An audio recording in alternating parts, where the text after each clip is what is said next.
Danes sem se zbudil v eno čudovito jadransko jutro in to z dobrim razlogom. Kitajska invazija je v polnem teku. In dve izmed bolj uspešnih znamk, ki so v zadnjem letu prodrle v Slovenijo, sta tudi Omoda pa Jayco. Te dve sestrske znamke se prodajajo vrhunsko. V manj kot enem letu so pri nas prodali več kot 1000 avtov. In zdaj smo si tukaj v Reko prišli pogledati njihov nov model, ki številkam ziher ne bo škodil. Dobro, pejmo se raje izboriti kakšnega testnega.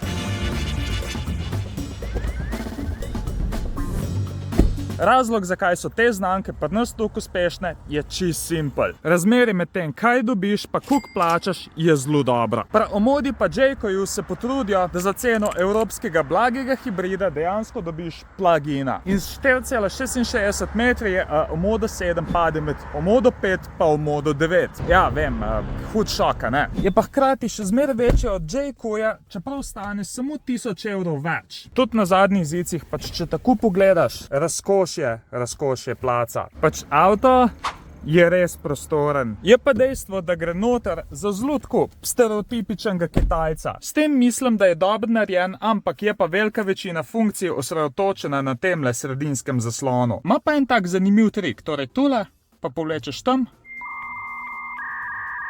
tako da se lahko pol malo sopotnik igra. Pa če ne drugega, lahko tele zračnike še zmeraj usmerjaš ročno. Kar se tiče Kitajcev, tale Omoda z minimalizmom celo ne pretirava. Drugače zna pa sam tudi zelo dobro parkirati. Ma pa tudi metra pa pol dolgo panoramsko streho. Pa tudi tele zanimive kluke. Bencinski 1.5 motor pa sorazmerno velika baterija mu dajete skupen doseg okoli nekje 1250 km. Od tega okoli 90 na čisto elektriko. Pa vse sedmice bodo imele spreden pogon, čeprav tale bo imela pa še ekstra dober prijem. Ajde, da vidimo, kako se pele. V bistvu je glih važno tisti aspekt, kjer imamo tem avtu najmanj zapovedati. Udoben, ne preveč športen, moram pa pohvaliti, da asistenčni sistemi pri temle sploh niso tukaj nadležni. A ja, pa še cena, ne? Omoda 7 bo imela 2 paketa opreme in ta nižji se v akciji skupaj s financiranjem začne že pri manj kot 32 000 evrov. Za 2 dodatna tisočaka dobiš tale Prime paket, pa na vse avte velja garancija 8 let ali pa 160 000 km. Meni se zdi, da bomo tehle na naših cestah malo videli